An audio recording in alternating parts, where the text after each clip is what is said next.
አሰላሙ አሌይኩም ወራህመቱላሂ ወበረካቱ። ውድና የተከበራችሁ የቻናል ተከታታዮች እንዴት ናችሁ? ሰላም ናችሁ? እንዲሁ ክርስቲያን ወገኖቼ ሰላም ብያለሁ። ሁላችሁም በያላችሁበት ሰላማችሁ ይብዛ። ዛሬም እንደተለመደው በአዲስ ቪዲዮ ተከስቻለሁ። ለዚህ ቻናል አዲስ የሆናችሁ ሰብስክራይብ፣ ሼር፣ ላይክ በማድረግ ቤተሰብ ሆኖ ነባሮቹም ሼር፣ ላይክ፣ ሀሳብ አስተያየት በመስጠት አበረታቱኝ እላለሁኝ። ዛሬ ይዤላችሁ የመጣሁት እንግዳ ድራማ ነው። ቪዲዮውን ሲጀምሩ ላይክ ማድረጋችሁን አትርሱ። አመሰግናለሁ። ኑኑ ያለውን እንቅጩን አፈነዳችው። አዶኒ ፍቅረኛ ናት ብሎ እየተከታተለ ሊያዝናናት እንዲሁም ወደ እሱ እንድትሆን ቢሞካክርም እሷ ግን በፍጹም ከቤሎል አልርቅም አለች። እየጠየቃትም ምን ልታደርግ ነው? እኔ ካንተ ምንም ፍቅር የለኝም፣ አልወድህም፣ በጣም እጠላሃለሁ። እኔም ወደውና ማፈቅረው ቤሎልን ነው ብላ እንቅጩን ነገረችው። እሱም አጋጣሚ በጣም ተናዶ ሊያንቃት ሞከረ። ምን ነው ልትመታኝ ነው እንዴ ብላ አፈጠጠችው። እሱም አንቋት ተፋቶ እየታዩ ቅድም እየተከተላት የነበረው ጆን አጥሩን ዘሎ ወንድነቱን አሳይቶ አጠገቧ ቆመ። በዛን ሰዓት አንገቷን እያነቀው አዶኒ ለቀቅ አደረገ። ምን ታደርጋለህ? እየተከታተልከን ነው እንዴ አንተ ልጅ አለው። ጆንና አዶኒ እዛው አቁማቸው ኑኑ መንገዷን ነካችው።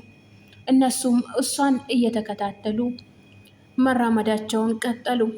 ቅድም ጆን እየቀጠራትና እስከ ቤቷ ድረስ መጥቶ እየጠበቃት እየነበረው እንዲሁም ኤልሾ እሱ ጋር ለመታየት ብላ እየተኳኮለች እየተለባበሰች የነበረችው ኤልሾ ቅስሟ ተሰብሮ ሶፋ ላይ ቁጭ ብላ እያለቀሰች እናቷ መጣች። እናቷም ከመሲ ጋራ ሌላ ቦታ ወደ ስራ ሄዶ ነበረ። ከስራ ሲመለሱ እሷን አንገቷን ደፍታ አየቻት። ኤልሾ እንዴት ነሽ? ግን አርጊ ያልኩሽን አደረግሽ አለቻት። ምን ነበረ ረሳችሁ? ጭራሽ ያስጠነቀቀቻት። አዶኒ ጋ ቤቱ ሂጂ ብዬሽ አልነበር አለቻት። አዎ ሄጃለሁ ግን አጥቼዋለሁ አለቻት። አይንዬ መጣች። አይንዬ ቤት ውስጥ ስራ በዛባት። ምክንያቱም መሲ ከሄለን ጋር ስለሄደች። እትዬ ሄለንም አይንዬ ስራ በዝቶብሻል እንዴ ቤት ውስጥ ብላ ጠየቀቻት። አይ አልበዛብኝም፣ ዋናው ልጄ ስራ ማግኘቷ ነው እንጂ የኔ ስራ ለመብዛት ውስጥ አትጨነቂ። አዎ ልጅሽ በጣም ጎበዝ ናት፣ ስራ ላይ በጣም ጎበዝ ናት። እንዲሁም ከዚህም የበለጠ ከበረታች ጎበዝ እየሆነች ትመጣለች። ኤልሾም ቅድም ስጠብቀው የነበረው እጆን ጠርቷት እሱን ለማግኘት እናቷን ሱቅ ደርሼ እመጣለሁ ብላ አሳምናት ወጣች። ወጥተውም ተገናኙ። ኤልሾ ግን ማልቀሷን አውቆ ጆን አለቀሽ እንጂ ደህና ነሽ ብሎ ደህንነቷን ጠየቃት። እንዴ በጣም አቆየኸኝ እኮ ምንድነው አንተ ያመሃል ምናምን አለችው። እሱም አንቺም እኮ አቆየሽኝ ግን አልቅሰሻል እንዲ ያላል። ግን ቤት ውስጥ ሰው እንዳለ አይሰማኝም፣ ብቸኝነት በጣም እየተሰማኝ ነው፣ በጣም ከፍቶኛል፣ አባቴም የለም፣ እንዲሁ ምን እንደመሆን ራሱ አጣውኝ አለችው። እሱም አንቺ እንዲሁም እንዲለተኛ ነሽ፣ በጣም ብዙ ቤተሰብ አለ፣ ገናም ደግሞ እናት አለችሽ፣ ቀጣይም ወንድም አለሽ እኮ አንቺ ሙሉ ቤተሰብ ውስጥ እኮ ነው ያለሽው፣ እንደዚህማ መሆን የለበሽም አላት። እትዬ ሄለንም አይንዬን ልታሳምናት ሞከረች፣ ልትገፋፋት እየሞካከረች ነው። መኩን ሌላ ቦታ ልታሳፍረው የሆነ ከጓደኞቼ ስም የሆነ ስራ አግኝቻለሁ እሱ ሄዶ እንዲሰራ አንቺን ላስፈቅድ ብዬ ነው አለቻት። አይ አንቺ የሌለሽበት ሌላ ሀገር ሄዶ ደግሞ የሆነ ነገር ቢሆንብኝስ አለች አይንዬ። እሷም አይ ምንም ነገር አይሆንም እንዴ ወንድ ልጅ አይደል ምንም አይሆንም፣ ስራ እኮ ነው የሚሰራው ከጓደኞቹ ጋር አለች። አንቺ ካልሽ እሺ ብላ አይንዬም እሺ ልትላት ሞካከረች።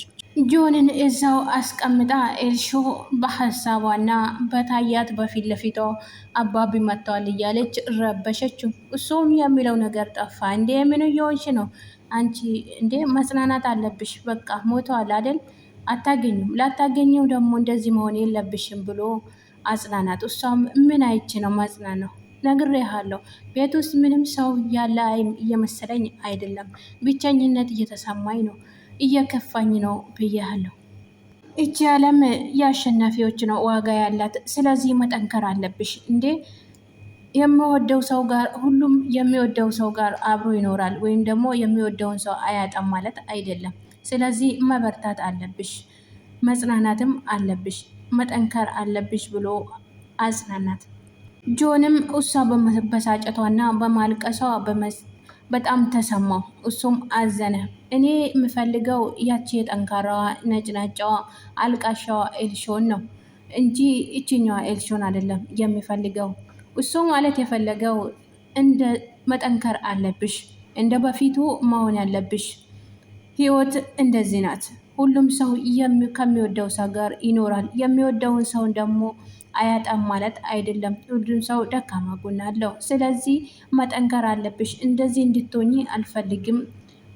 እቺ ምድር ለብርቱ ሰውና ለጠንካራ ሰው ብቻ ነው የምታበረታታው እንጂ ደካማውንማ ማን ይፈልገዋል?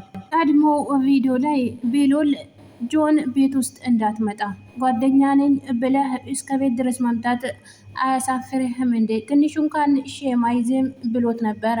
ያንን ያስጠነቀቀው ጆንን ግን ምንም አልመሰለውም። አሁንም ደገመው።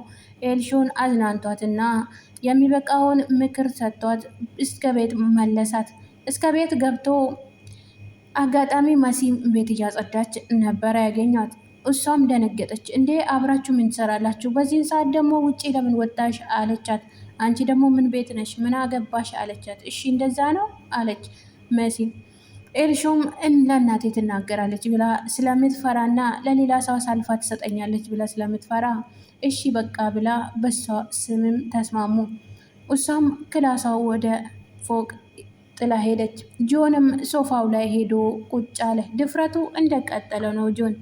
ወይዘሮ ሄለንም ለዶክተሩ ደውላ ሕክምና ማስረጃው ፌክ እንደሆነ ታውቆበታል። ሁሉም ደርሶበታል።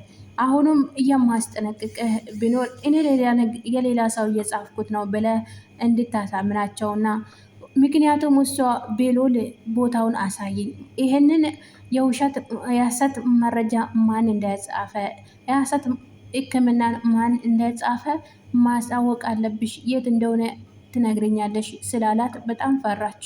መጀመሪያ ዶክተሩን ማሳመን አለብኝ ብላ መደዋወል ጀመረች።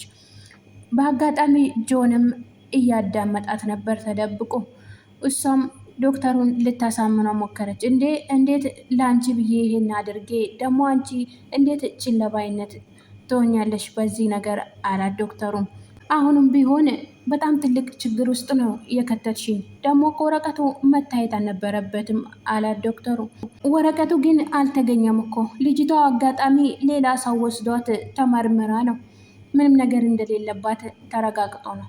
ወይዘሮ ሄለንም ሌላው ነገር ለሌተውና አሁን ያልኩን የሕክምና ማስረጃ ጽፈህ ጨርስ አለችው። ወይዘሮ ሄለን ላይ ዶክተሩም ቀለደባት። እሷም አንተ ላይ ምንም ነገር አይደርስም ብላ አሳመነችው። እሱም መድረስ የለበትም ካልሆነ ደግሞ እውነታውን ያለውን እኔ ማውጥቼ ይናገራለሁ ብሎ አስፈራራት። እሷም ደነገጠች። እንዴ ቆይ ምን ማለት ነው? እሺ የልጅቷ ስም ማን እንደሆነ ያሳውቅኝ፣ ደግሞ ይሄ ነገር ማንም ሰው ማወቅ የለበትም፣ ከታወቀ ደግሞ ግልጽ ከሆነ ለእኔም ላንቺም መጥፎ ነው፣ ጥሩ አይመጣም አላት። አይ ምንም ነገር አይደርስም፣ ስለሱ አታስብ። ጆንም የቤቱ ልጆች ስም ሁላቸውም ስም ስለማያውቅ ኑኑ ማለት ደግሞ ማናት ብሎ እሱም ማሰብ ጀመረ። እትዬ ሄለን ኑኑን ማሰቃየትና በሐሰት መረጃ በሐሰት ሕክምና ልታሰቃየት አሁንም እየተከታተለች ነው። የበፊቱ እውነት እንዳልነበረና አሁን እውነት አድርጎ እንዲጽፍላትና የሌላ ሰው ጽፎ ወደ እሷ እንዲገለብጥ አድርጋ አሁንም ልታሰቃያት እየሞካከረች ነው። ጆንም እያዳመጣት ነበር። አጋጣሚ ዞር ስትል አይተዋለች። ሮጥ ብላ ልታገኛት ስትፈልግም